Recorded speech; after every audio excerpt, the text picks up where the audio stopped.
नमस्कार दोस्तों। पिछले कुछ दिनों से मुझे डीएम्स, कमेंट्स, मैसेजेस आ रहे थे कि आप इस प्रोटेस्ट के बारे में कुछ बोलते क्यों नहीं, क्या आपका समर्थन है या नहीं। तो मैं कहना चाहता हूं कि अन्याय के खिलाफ आवाज उठाने की जब भी बात आएगी तब आज भी मेरा समर्थन है और हमेशा रहेगा। लेकिन मेरे कुछ सवाल हैं।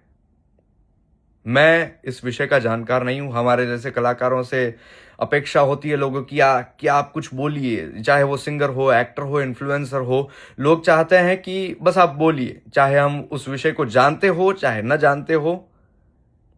तो क्योंकि अब लोगों ने कहा है तो मुझे लगा कि ये वीडियो से मैं अपनी बात भी रखूंगा और कुछ सवाल भी पूछूंगा। शायद मैं गलत हो सकता हूं, आप मुझे करेक्ट कर सकते हैं इस कमेंट में। प्रोटेस्ट करना जरूरी है, आवाज उठानी जरूरी है, लेकिन उससे सल्यूशन आएगा या नहीं? क्या हम इस चीज का सल्यूशन नहीं ला सकते? हम वहां पे प्रदर्शन कर रहे हैं, हम वहां पे प्रोटेस्ट कर रहे हैं, हम आवाज उठा रहे हैं, हमारी मांगे हैं कि एजुकेशन मिनिस्टर इस्तीफा दे दे। चलिए ठीक है, अगर इस्तीफा दे भी दिया उन्होंने, अगर रेजिग्नेशन दे भी दिया, तो उससे क्या इस चीज का सलूशन आ जाएगा? क्या फ्यूचर में कोई भी नीट का पेपर लीक नहीं होगा? क्या फ्यूचर में कोई भी सरकारी एग्जाम जो होगी उसमें कोई गड़बड़ नहीं होगी?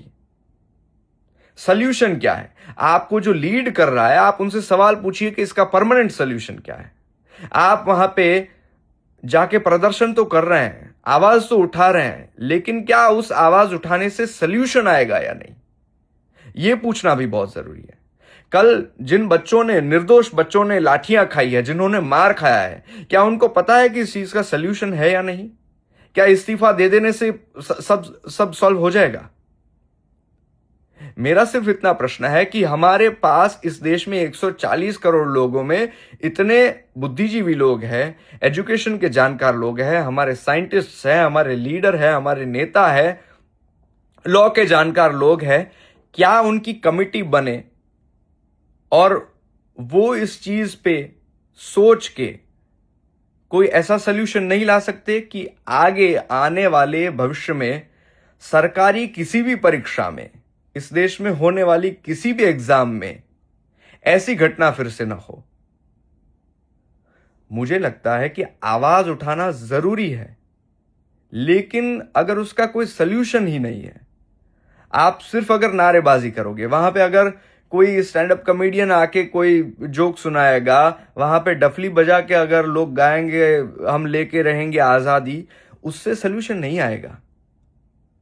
ये केवल कुछ लोग अपने राजनीतिक फायदे उसमें से ले लेंगे।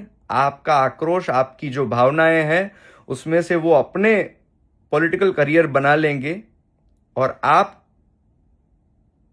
अपनी भावनाओं के साथ, अपने आक्रोश के साथ वहीं पे रह जाएंगे। हमने आगे भी आंदोलन देखे हैं ऐसे। हमने ये सब देखा है कि ऐसे आंदोलनों में से केवल और केवल राजनीतिक फायदे लेके लोग निकल जाते हैं, कोई सल्यूशन नहीं मिलता है। तो मेरे यही सवाल है और मेरा समर्थन इस आंदोलन को पूरी तरह से है, आवाज उठाने को पूरी तरह से है। लेकिन मुझे लगता है कि हमारे देश के कुछ बुद्धिजीवी लोग, कुछ जानकार लोग अगर मिलके आगे पेपर लीक ना हो, इसके लिए कोई ठोस सल्यूशन लाएंगे तो ये आंदोलन सफल होगा। केवल किसी एक मिनिस्टर का इस्तीफा लेने से या अपने एक ईगो को सिर्फ सेटिस्फाई करने के लिए किसी को झुका देने से इस चीज का सल्यूशन नहीं आएगा। मेरा इसमें कोई किसी पार्टी को समर्थन या किसी पार्टी का विरोध या किसी पक्ष का समर्थन या किसी पक्ष का विरोध नहीं है। मुझे लगता है कि अगर देश को आगे बढ़ाना है तो हम अगर मंत्रियों के इस्तीफे लेते रहेंगे तो इससे देश कभी आगे नहीं बढ़ेगा। हमारे पास एक अधिकार है मत का। हम वोट देते हैं और सरकार अपनी चुनते हैं और उस सरकार को देश चलाने के लिए देते हैं। और अगर इस तरह से बार बार हम इस्तीफे लेते रहेंगे तो देश कभी आगे नहीं बढ़ पाएगा। तो आई विश एंड होप कि इस आंदोलन की सफलता केवल इस्तीफा लेने से नहीं आएगी, लेकिन कोई सल्यूशन देने से आएगी। Thank you.